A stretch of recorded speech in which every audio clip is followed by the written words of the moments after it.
محمد السيد، الشاب اللي اتربى علشان يبقى لاعب أولمبي، الولد اللي كتبت عنه جريدة مصرية إن عنده كنز في البيت.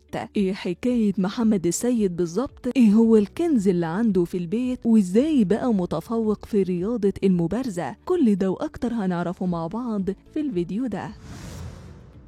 محمد السيد بطل أول ميدالية لمصر في أولمبياد باريس، النجم الجديد اللي شرف المصريين في أهم مسابقة عالمية، نجم رياضة المبارزة. محمد واللي ما يعرفوش فهو لاعب يدوب عنده 21 سنة، يعني ولد نقدر نقول عليه لسه صغير، لكن من صغره أصلا وهو بطل، موهبة فرضت نفسها على الكل. بدأ ممارسة الرياضة دي وهو أصلا عنده 6 سنين، وده بعد تشجيع من والده اللي أشرف على تدريبه. ووالده هو السيد سامي، وهو مدرب معتمد للعبة، ولحد النهاردة هو اللي بيدربه، وهو كمان رئيس لجنة المدربين بالاتحاد العربي. وده كان ليه دور كبير في تدريب محمد وتطوير مستواه، وده اللي خلى موقع اليوم السابع يكتب عنه ويقول إنه كنز محمد في البيت. قصدهم يعني إن والده كنز بمهاراته وتعليمه ليه، وهو أحسن استخدام الكنز ده. محمد فاز والحمد لله بالميدالية البرونزية في أولمبياد باريس، هو تاني لاعب مصري يحقق ميدالية في اللعبة بالأولمبياد على مدى تاريخها، بعد زميله علاء الدين أبو القاسم اللي حصل على فضية الشيش في أولمبياد لندن 2012. والإنجاز ده بيعتبر الرابع للعرب في تاريخ اللعبة بعد فوز التونسية إيناس البوبكري وبرونزيتها في ريو 2016، والتونسي فارس فرجاني بفضية أولمبياد باريس. محمد السيد سبق وحقق إنجازات فردية كبيرة، منها المركز الرابع في أولمبياد الشباب 2018 بالأرجنتين، وكأس العالم للشباب تحت 20 سنة السنة اللي فاتت في إيطاليا، وبرونزية بطولة الجائزة الكبرى في كولومبيا. كمان مع منتخب مصر للسلاح حقق المركز الأول ببطولة إفريقيا في منافسات فرق المبارزة. محمد زي ما تقولوا كده واخد كريستيانو رونالدو قدوة ليه، إصراره والتزامه بعمله، حتى في الاحتفال بتاعه قلده في احتفاله بالبرونزية. محمد زي ما هو شاطر كده في الرياضة، هو كمان شاطر في دراسته. محمد بيدرس علم تحليل البيانات في جامعة لونج آيلاند في نيويورك، وده بيدل على إنه مش بس موهوب رياضيا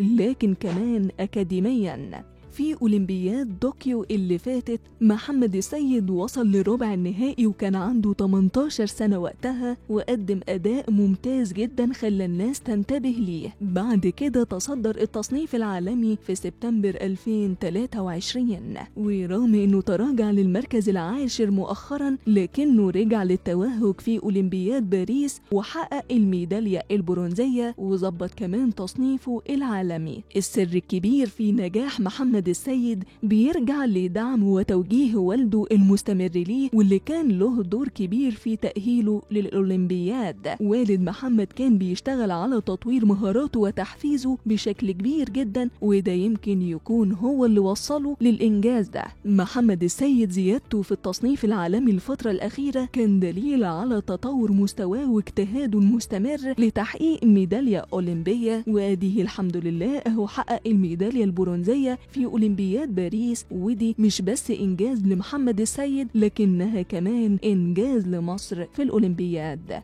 في النهاية تحبوا تهنوا محمد وتقولوا له إيه بعد الإنجاز الكبير اللي حققه ده، وما تنسوش تقولوا له كلمة لوالده برضو اللي كان ليه جزء كبير جدا في الفوز ده.